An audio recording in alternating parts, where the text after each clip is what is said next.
أعوذ بالله من الشيطان الرجيم. بسم الله الرحمن الرحيم. لو ما تأتينا بالملائكة إن كنت من الصادقين. ما ننزل الملائكة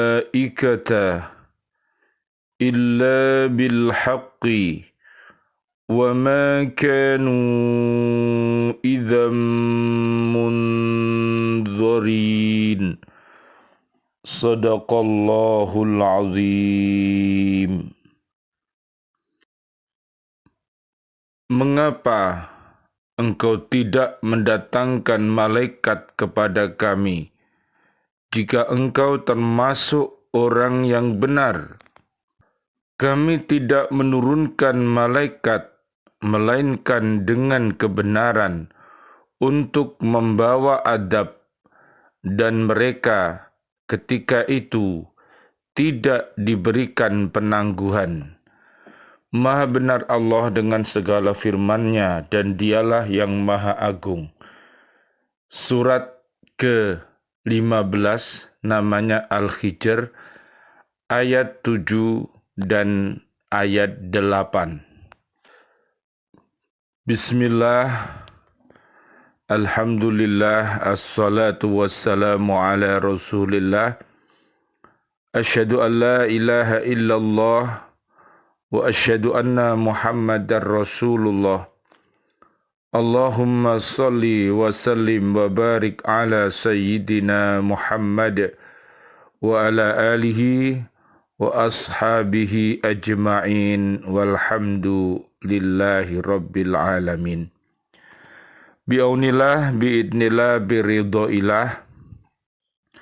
Alhamdulillah kami hadir kembali bersama BCA KB Katilam untuk mengajak diri kita, keluarga besar kita, dan seluruh umat Islam untuk mencintai Al-Quranul Karim dengan cara membacanya, menghafalnya, melihat maknanya, mengamalkan isi kandungannya, dan mendakwahkannya.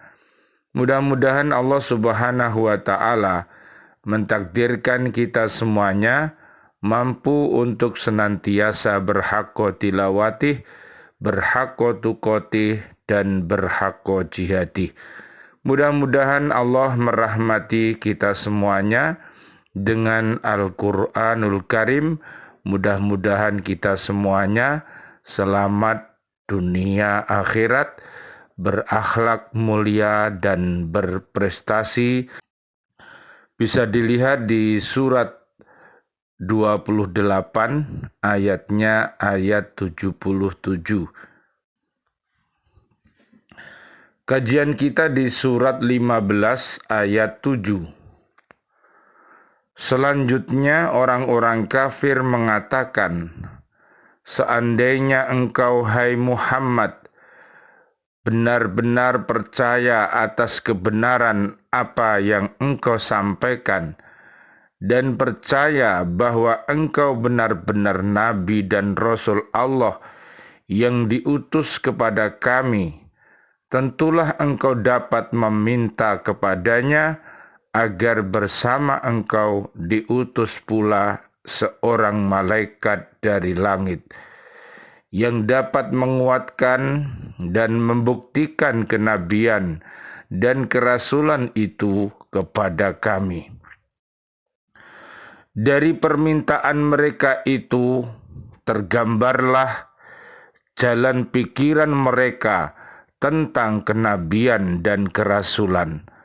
Menurut mereka, jika diutus seorang nabi atau rasul, mesti ada malaikat yang mendampinginya, sehingga malaikat dapat menguatkan kenabian dan kerasulannya, memudahkan manusia menerima risalahnya, atau nabi itu cukup berupa malaikat saja.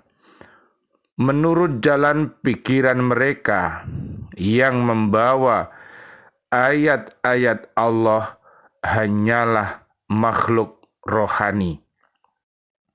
Sedangkan manusia adalah makhluk jasmani atau dapat dilihat. Manusia sekalipun mempunyai kekuatan yang tinggi, tetap tidak mungkin menjadi nabi dan rasul disebabkan mereka masih bergaul dengan manusia, berada di tengah-tengah mereka, dan masih memiliki kebutuhan jasmani seperti makan, minum, berpakaian, ingin kekuasaan, ingin mengumpulkan harta, tertarik dengan kehidupan duniawi, dan sebagainya. Karena itu mustahil seorang manusia menjadi nabi dan rasul kecuali jika pengangkatan kenabian dan kerasulan itu dikuatkan atau dikukuhkan dengan keberadaan malaikat sebagai pendamping. Kepercayaan orang musyrik Mekah ini seperti kepercayaan Fir'aun dan para pengikutnya tentang Rasul dan Nabi. Menurut mereka, seharusnya semua Rasul yang diutus Allah diangkat dengan upacara yang penuh keagungan dan kebesaran, seperti pengangkatan raja-raja mereka dengan memakai perhiasan gelang dan kalung yang terbuat dari emas dan pakaian kebesaran, atau Rasul itu datang dengan diiringi oleh para malaikat, sebagaimana Allah berfirman, "Falaula ulqiya alaihi aswiratum min dhahabin aw jaa ma'ahul malaikatu muqtarinin fastakhaffa qaumahu fa'ata'uhu innahum kanu qauman fasiqin." Maka mengapa dia Musa tidak dipakaikan gelang dari emas atau malaikat datang bersama dia untuk meringankannya? Maka Fir'aun dengan perkataan itu telah mempengaruhi kaumnya sehingga mereka patuh kepadanya. Sungguh mereka adalah kaum yang fasik. Surat Az-Zukhruf ayat 53 sampai ayat 54. Subhanallah walhamdulillah wala ilaha illallah wallahu akbar. La haula wala quwata illa billahil aliyyil azim. Ayat yang ke-8. Allah Subhanahu wa ta'ala menjawab olok-olok dan ejekan orang musyrik Mekah itu dengan ayat ini, bahwa dia tidak akan menurunkan malaikat karena tidak ada hikmah dan faidahnya. Hal tersebut berarti seandainya pun Allah Subhanahu wa ta'ala menurunkan para malaikat dari langit dan mengangkatnya sebagai rasul yang menyampaikan agamanya, hal itu tidak ada manfaatnya dan tidak akan dapat meyakinkan serta meluruskan akidah orang musyrik itu. Sebagaimana diketahui bahwa malaikat adalah makhluk yang goib dan halus sehingga mata manusia tidak akan sanggup melihatnya.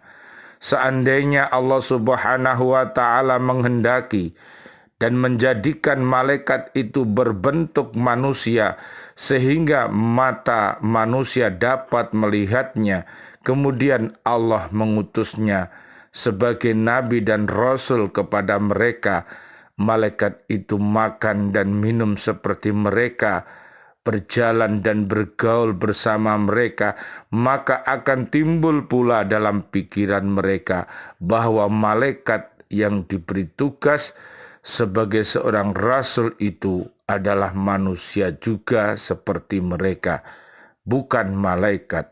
Artinya, keraguan dalam diri mereka akan terus ada.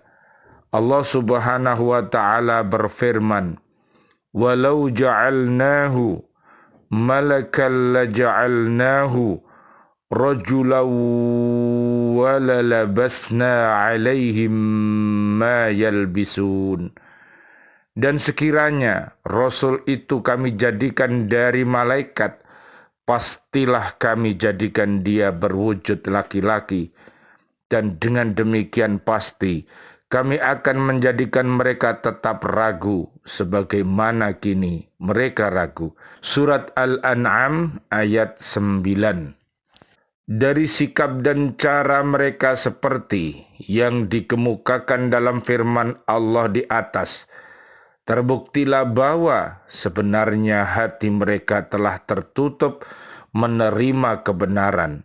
Bukti apapun yang dikemukakan kepada mereka, mereka tetap tidak akan beriman. Allah berfirman, "Walau annana nazzalna ilaihimul malaikata wa kallamahumul mauta wa hasyarna alaihim kulla syai'in qubulan ma kanu liyu'minu illa ayyasha Allahu walakinna aktsarahum yajhalun." Dan sekalipun kami benar-benar menurunkan malaikat kepada mereka dan orang yang telah mati berbicara dengan mereka, dan kami kumpulkan pula di hadapan mereka segala sesuatu yang mereka inginkan, mereka tidak juga akan beriman, kecuali jika Allah menghendaki, tapi kebanyakan mereka tidak mengetahui arti kebenaran. Surat Al-An'am ayat 111. Karena sikap mereka yang demikian itu, maka Allah Subhanahu wa taala memberikan peringatan keras kepada mereka bahwa jika ada malaikat yang diturunkan, maka itu merupakan tanda bahwa mereka akan ditimpa malapetaka yang besar dan dihancur leburkan sehingga riwayat mereka akan berakhir. Ketentuan ini sesuai dengan sunnatullah yang telah berlaku bagi umat-umat terdahulu yang telah memperolok-olokkan para rasul Allah yang telah diutus kepada mereka. Sebelum adab ditimpakan, diutuslah kepada mereka malaikat seperti yang pernah terjadi pada kaum Lut. Allah Subhanahu wa taala berfirman, "Qalu ya Lutu inna rusulu rabbika lan yasilu ilaika fa asri bi ahlika bi qita'im minal laili wa la yaltafit minkum ahadun illa imra'ataka innahu musibuha ma asabahum inna maw'idahumus subhu alaysa subhu biqarib." Mereka para malaikat berkata, "Wahai Lut, sesungguhnya kami adalah para utusan Tuhanmu. Mereka tidak akan dapat mengganggu kamu. Sebab itu, pergilah beserta keluargamu pada akhir malam, dan jangan ada seorang pun di antara kamu yang menoleh ke belakang kecuali istrimu. Sesungguhnya dia juga akan ditimpa siksa yang menimpa mereka. Sesungguhnya saat terjadinya siksa kepada mereka itu pada waktu subuh. Bukankah subuh itu sudah dekat?" Surat Hud ayat 81. Mujahid dalam penafsiran ayat ini mengatakan bahwa Allah Subhanahu wa taala menurunkan malaikat hanya sebagai Rasul Allah, tanda datangnya adab, atau pembawa adab Allah subhanahu wa ta'ala. Subhanallah walhamdulillah wa la ilaha illallah wallahu akbar. La haula wa la quwata illa billahil aliyil azim. Rabbana taqabbal minna innaka antas samiul alim. Wa tub alaina innaka antat tawwabur rahim. Ya Allah yang Maha Rahman, Ya Allah yang Maha Rahim, doa-doa kami untuk seluruh saudara dan saudari kami, seluruh kaum muslimin dan kaum muslimat yang masih hidup. Ya Allah, berikanlah kepada kami panjang umur bil barokah wa bi taatillah sihah wal afiyah, dan wafatkan kelak kami dalam keadaan husnul khatimah. Amin ya rabbal alamin. Dan doa-doa kami untuk seluruh saudara dan saudari kami, seluruh kaum mukminin, kaum mukminat yang sudah wafat dalam keadaan beriman, ayah kami, juga guru-guru kami, seluruh para sahabat-sahabat guru, siswa-siswi kami, Bapak Ibu wali murid, para pecinta Lembaga Pendidikan Al-Falah Surabaya yang telah wafat dalam keadaan beriman, dan seluruh para presiden kami, para menteri kami, dan seluruh para pahlawan kami, dan seluruh warga bumi ini yang sudah wafat dalam keadaan beriman. Doa-doa kami, Allahumma anzilir rahmah wal magfirah wal ni'mah wal jannah. Subhanakallahumma wa bihamdika asyhadu an la ilaha illa anta astaghfiruka wa atubu ilaik. Rabbana atina fid dunya hasanah wa fil akhirati hasanah wa qina adzabannar. Amin ya rabbal alamin. Wal afu minkum. Wassalamualaikum warahmatullahi wabarakatuh. Waalaikumsalam warahmatullahi wabarakatuh.